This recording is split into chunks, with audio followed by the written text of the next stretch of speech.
Bonsoir à tous, j'espère que vous allez bien et que vous passez un bon début de semaine. Je suis vraiment très heureux de pouvoir partager avec vous ce soir ce temps autour de la parole de Dieu. Pour ce moment de prière, j'aimerais partager avec vous autour d'un texte qui se trouve dans l'Ancien Testament, dans le livre du prophète Jérémie au chapitre 17, et nous allons lire les versets 7 et 8.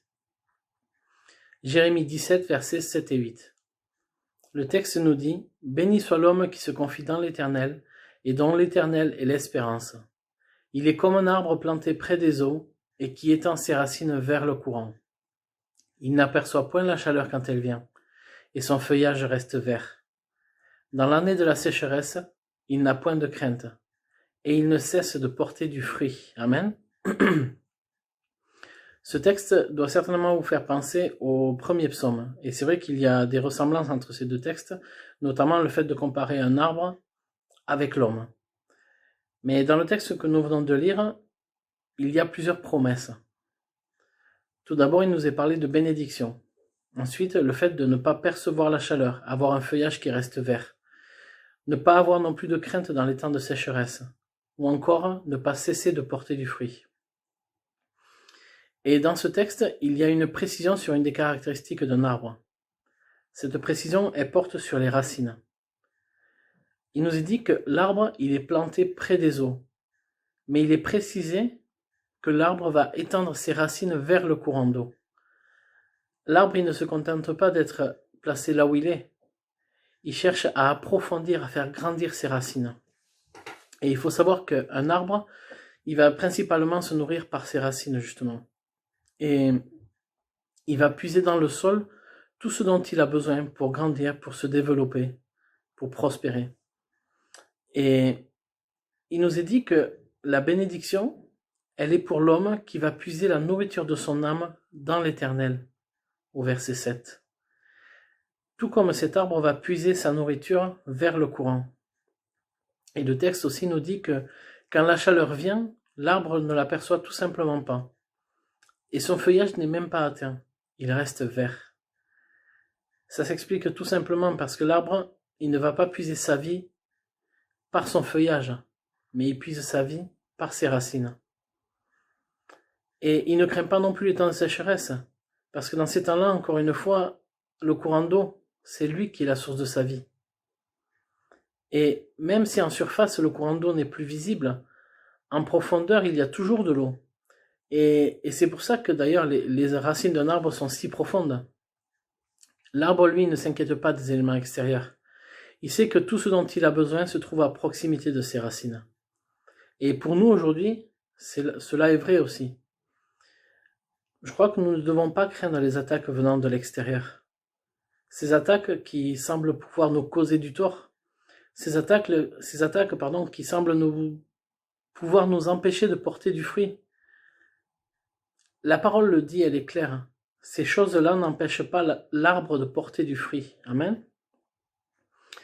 Mais je crois que pour ne pas cesser de porter du fruit, il faut sans cesse avoir nos racines tournées vers l'Éternel.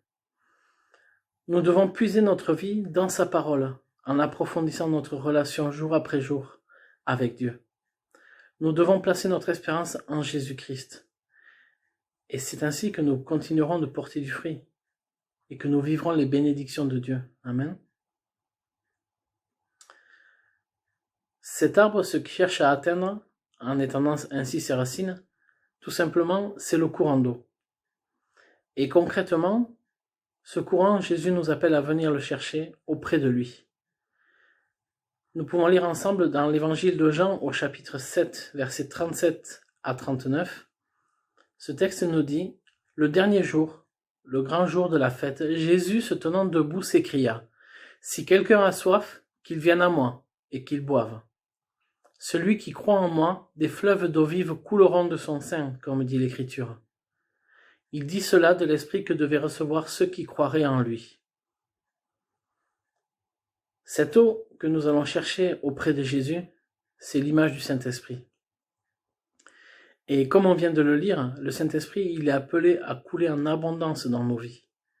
Jésus, il ne parle pas d'un petit filet d'eau, d'un petit ruisseau, mais il parle d'un fleuve. Un fleuve, c'est quelque chose de puissant, c'est quelque chose de grand, quelque chose qui a de la force. Nos racines, je crois qu'elles doivent continuellement grandir vers Jésus. Parce que nous ne connaissons pas les temps qui sont devant nous. Il y aura peut-être des temps de sécheresse ou des temps difficiles. Mais nous avons l'assurance qu'en ayant nos racines ancrées en Dieu, nous ne manquerons de rien. Et avec l'assistance du Saint-Esprit, nous n'aurons pas à craindre les temps de sécheresse ou même les tempêtes. Parce que vraiment, notre source de vie, c'est Dieu. Et nous devons comprendre que ce qui détermine notre état de santé, ce n'est pas ce qui est visible à l'extérieur, c'est ce dont nous nous nourrissons chaque jour. Parfois, lors de tempêtes, on s'aperçoit que des arbres, qui paraissaient pourtant solides et en pleine forme, ils sont arrachés, ils sont tombés. Et c'est à ce moment-là vraiment qu'on peut se rendre compte que les racines de ces arbres, elles n'étaient pas assez profondes. Ou alors qu'elles étaient malades, qu'elles étaient mal nourries. Et c'est ça qui a causé leur déracinement. Ce n'est pas les attaques extérieures, c'est le fait que les racines n'étaient pas assez profondes. Mais s'en rendre compte à ce moment-là, je crois vraiment que c'est s'en rendre compte trop tard. Alors, n'attendons simplement pas de vivre ces temps de sécheresse ou ces tempêtes. Parce que si nous attendons ces moments-là pour nous en rendre compte, ça sera vraiment trop tard. Nous ne devons pas attendre que ces temps arrivent pour nous rendre compte que nos fondations, nos racines ne sont pas assez solides, ne sont pas assez profondes.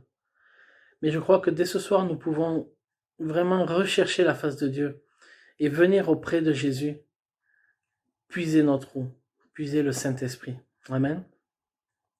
Je pense qu'il est bon qu'on puisse, dans ces temps de prière, chacun de nous, que l'on puisse examiner l'état de nos racines personnelles. Examinons aussi dans quoi nos racines sont plantées. De quoi est-ce que nous sommes nourris chaque jour? Est-ce que nous sommes nourris de la parole de Dieu? Est-ce que nous sommes nourris d'une relation avec Dieu? Ou est-ce que nous sommes nourris de beaucoup d'autres choses? Je crois que nous devons vraiment examiner quel est l'état de la relation que nous avons avec le Père. Et allons dès ce soir, dès maintenant, allons puiser dans la parole de Dieu, dans notre communion personnelle avec le Seigneur. Allons puiser cette vie, allons puiser notre nourriture, et vivons ces temps en étant remplis de l'Esprit. Oui, étendons ce soir nos racines vers la source, vers Jésus. Amen. Voilà, je vous invite maintenant à ce que nous puissions passer un temps dans la prière. Tout d'abord, je vous invite à prier dans ce sens, que nous puissions vraiment examiner l'état de notre relation avec Dieu, que nous puissions examiner l'état de santé de chacune de nos racines personnelles, que nous puissions examiner de quoi nous nous nourrissons chaque jour, dans quoi sommes-nous plantés. Ensuite, je vais vous proposer plusieurs sujets de prière et je vous invite à les écouter, à les réécouter et que nous puissions vraiment jusqu'à 20h30 passer un temps de prière tous ensemble, même si nous ne sommes pas physiquement ensemble, que nous puissions être unis par la prière. Amen. À 20h30, Julien nous donnera la suite de l'étude sur le décalogue. Donc, je vous invite jusqu'à 20h30 à pouvoir passer un temps en prière. Donc, tout d'abord, je vous propose de prier pour la réunion de vendredi à l'île Jourdain. Que vraiment aussi, au travers de cette réunion, nous puissions prier aussi pour le projet d'évangélisation, le projet d'implantation dans cette ville. Ensuite, pour toutes les personnes qui suivent les réunions sur notre chaîne, toutes celles qui ne sont pas encore au Seigneur. Ensuite, nous avons plusieurs personnes qui sont en difficulté dans leur santé depuis plusieurs semaines. Continuons vraiment de prier pour elles. Je vous propose aussi de prier pour la situation actuelle, pour les gens qui sont touchés gravement par ce virus, et notamment plusieurs frères et sœurs de nos églises en France. Le pasteur et l'épouse de pasteur de la région, pour lesquels nous prions depuis plusieurs jours, plusieurs semaines même, ils vont mieux. Prions aussi pour que le Seigneur les rétablisse totalement. Maintenant, ils sont très fatigués, mais prions vraiment pour que le Seigneur les rétablisse.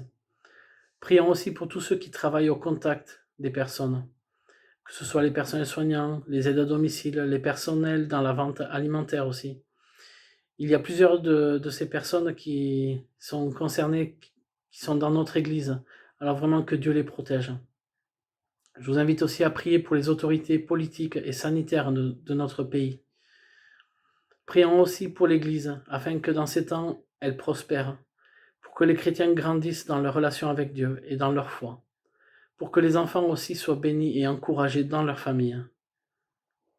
Je vous encourage encore une fois à réécouter chacun de ces sujets et à les repasser et à prier pour chacun jusqu'à 20h30.